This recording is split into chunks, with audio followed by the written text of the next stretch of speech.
Good afternoon, everybody. Your Excellencies, honoured guests, I'm here on behalf of His Majesty the King, and I want to join everybody else, I'm sure, in thanking the Mayor and the City Council for facilitating today's important event, recognising the bravery and selflessness of people from the Indian subcontinent, to ensure that each and every one of us here today are standing free to live our lives and fulfill our potential and achieve our dreams, and they weren't.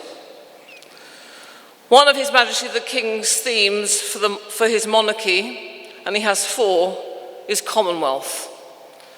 The other 3 are culture, community, and climate. So today we have hit many of the themes of which he is so passionate about. And I suppose climate, in the fact it was quite cold, and probably colder than most of us expected. But really importantly is tomorrow you will see the royal family's commitment to their armed forces, and today their multicultural armed forces. Because for them, being in the military shows the ultimate service to your nation. I just want to now go and just give you a cameo story about an Indian woman who served in our military.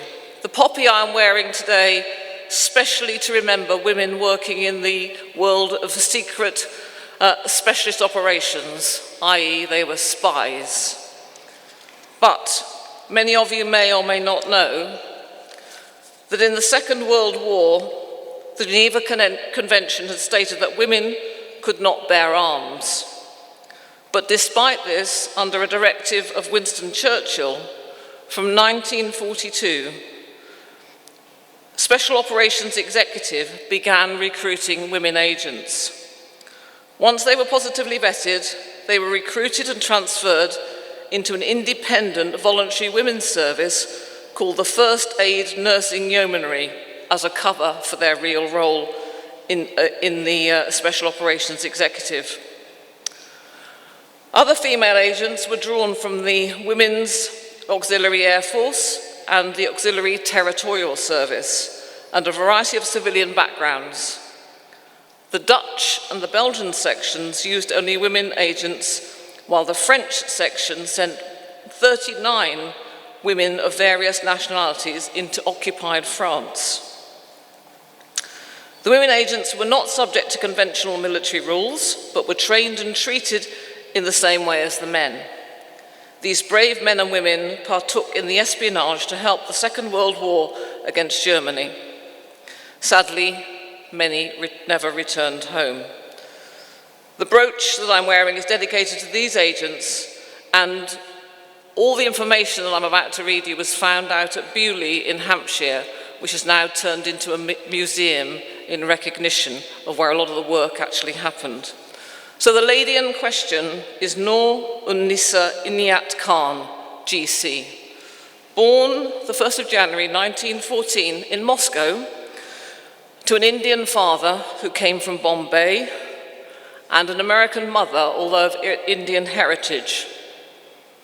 And she came in 1914 with her father to England, well, her parents to England.